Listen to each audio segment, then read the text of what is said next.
Now that's out of the way, let's go up there and install this. Alright, so I'm up here and this is for the camera hole, and just need to remove it. Where are you? Where are you? That was a long wire. Okay guys, so I finally got it to working. So basically what happened was this wire loop is connected to these lights. Okay, and when I cut them, and you have to connect the 7-pin connector in order for this to be powered on. I did that and I noticed that some of the lights were not coming on.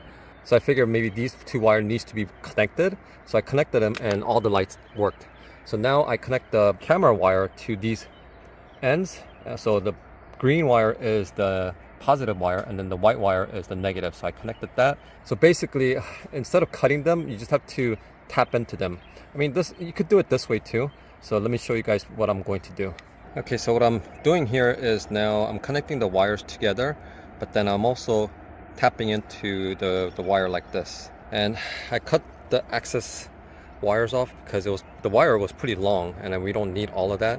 So I cut it off, and now what I'm going to do is I'm going to connect the negative wire and tap it into this and connect them all together and mount the camera, and we should be good to go.